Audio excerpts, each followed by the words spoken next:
What's up, everybody? Brian Mann here, hands-on auto training. This is a redo of the part two of that Jeep. This is a 2016 Jeep Cherokee. I keep on saying Grand Cherokee. It's just a standard Cherokee.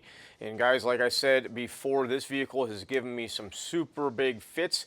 Lots of weird issues going on, and I think we're getting to the bottom of it. Now, I have not actually gotten back to the shop to see if they've replaced the modules I recommended at this point. But we'll see what's going on. I'll keep you posted. But I know for a fact we're onto it now. We're really much further than we were before. I have to tell you, I did try to do a used computer, and I managed to burn up an EEPROM or mess up the board. I think I may have lifted a pad possibly. That is my lack of hot air soldering skills. I'm not that good at that. I'm working on getting better. But in that video that I did live, I managed to miss a bunch of information, and I fast forwarded it, so you're going to get the full boat here so you can see what's going on. And basically the moral of the story is we got to check our powers and grounds with the key off too, right? I mean, we're always trying to test certain circuits loaded, but we could have voltages backfeeding from other components or other things on the vehicle with the key off that can be causing all kinds of problems. And that's what I was up against when I had multiple PCM programming failures. So here I'm going to show you the video clip of what we did, and then after the video clips, I'm going to go ahead and show you on AllData, using AllData service information, how I backtraced the circuit to find the problem.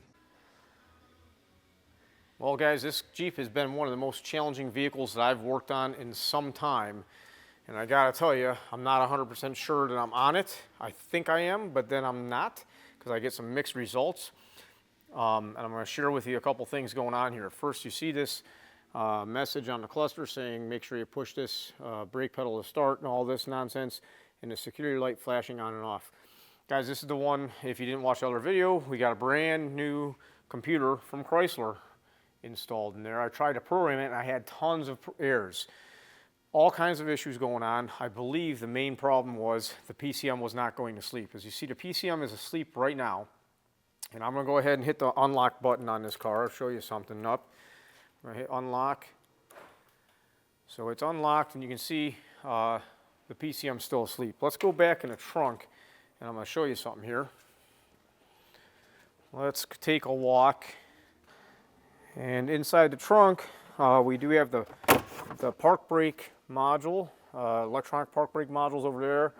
And we have a connector here, where to go for the rear drivetrain control unit. It goes for all kinds of stuff. I want to plug this in and see what happens. I'm going to show you. I don't know if you could hear, but all kinds of stuff clickety-clacked up front. And now my PCM is saying non-responsive. Do you see this orange? Interesting stuff.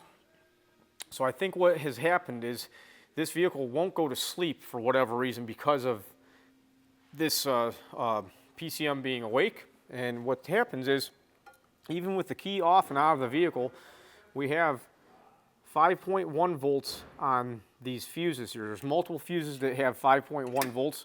And that's enough to wake up the engine control module. This is fuse 14. This is fuse 30 over here. You'll see when I get in there. So we've got 5.1 volts coming onto a bunch of circuits that should be at 0 volts or really low voltage with the key off. And this is, I believe this is the fuse 30. It's a 3-leg one down here. And you got fuse 14 over here that has this 5.1 volts. Now, how I got back to that drivetrain control module was taking this fuse out. You'll see that we have 11 volts on one of these legs, and all the other ones are very, very low voltage millivolts going on. So that's what's happening there. And as you see here, the key's off, and we have all these problems. The PCM became responsive again, but the TCM's asleep, a bunch of stuff's asleep. So I'm going to go back here, and I want to show you, as I go back, you still see you have this message here. And as I go back here and unplug this connector, back in the trunk area here, this is your rear drivetrain control module. And this connector is the connector that goes down to the rear drivetrain unit. And it's all corroded down there, and I could not get on top of it. But if I unplug this and then go back and check our voltage up at the front of the vehicle, and my meter turned off. I got to turn that back on. Let's go ahead and see what we have here. You'll see we have millivolts, 138 millivolts. So that rear drivetrain control unit is powering up and basically turning the PCM and a bunch of other stuff on. So far the ABS still has not went to sleep on me, but with that module disconnected, I do believe I have myself a runner. Now, I'm still kind of messed up by that message. They're not going on. Oh, I gotta get the key. This vehicle's been an enormous thorn in my side. I did have times when a PCM was airing out.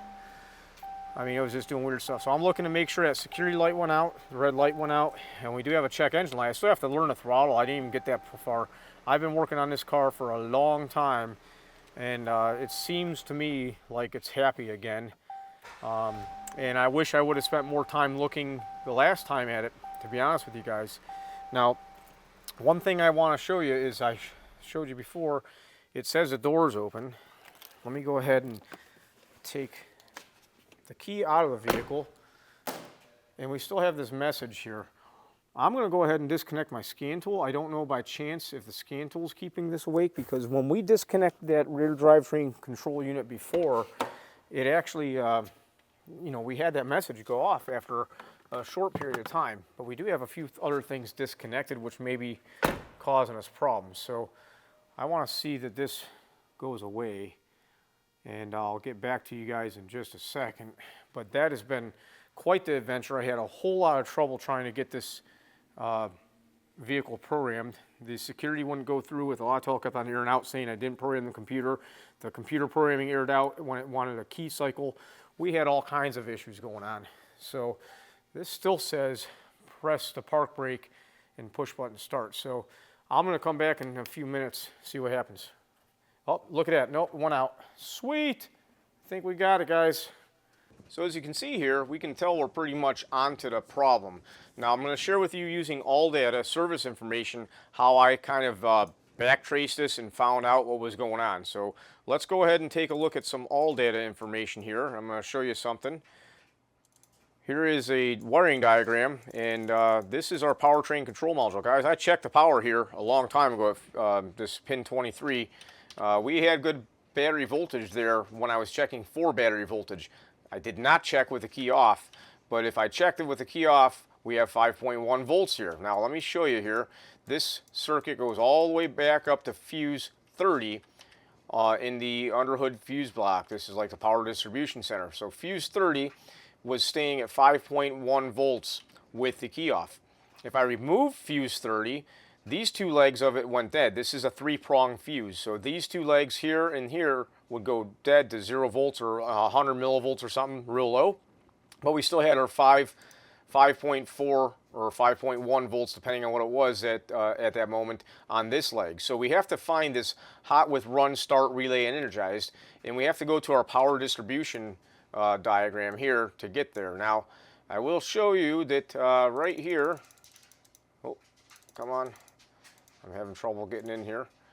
Here is our powertrain control module in our power distribution diagram.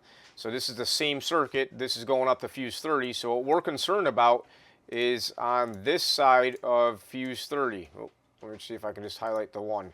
There you go. This side of fuse 30. So if I pulled fuse 30 out, like I said, this was staying hot. So we are getting 5 volts backfed somewhere from any of these fuses. So I started pulling fuses one at a time in monitoring the voltage on that circuit. And keep on clicking the wrong thing here. And it didn't go away until I pulled fuse 14. Pulling fuse 14, the voltage on fuse 30 went down to 0 volts. So on the one leg of fuse 40, I had 0 volts, the center leg. Now, on one of the other two legs, I'll be the first one to tell you, I did not flip the fuse block up to get to the connectors because this thing is buried in there. But on one of the legs, I had very low voltage. And on the other one of the legs, I did have, what was it? It was like 12 volts or 11.10 or 11.9 volts, 11.1 volts. It was varying. It was very interesting. But like just barely touching it, it would go down to 5 volts, if you know what I mean. It was not a lot of current flowing. So it could have been any of these circuits right here. So any of these circuits could be the problem. Now, trying to get this fuse block out for me was not a option. It was not a very easy thing to go ahead and do, to lift this fuse block out and test on the underside of it. I just didn't see that happening. I poked around a little bit thinking about it, so I figured, well, let me just start going to some individual components. And I've had a lot of these park brake modules fail, so I went to the electronic parking brake module. I unplugged that. I did unplug the ABS module because it was easy to get to.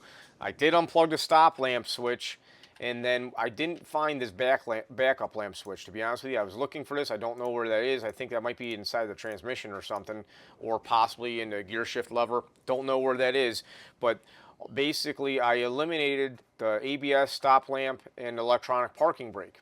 Now the power transfer unit, I think, is the module on top of the rear differential, and then the rear driveline module is also out there, but you got the drivetrain control module. Guys, it wasn't this module. Disconnecting this module made no change, okay? And I don't know where this 207 connector is. This is a big connector. This has a lot of stuff that goes through it. As you can see, we have a 207 here, we have a 207 there.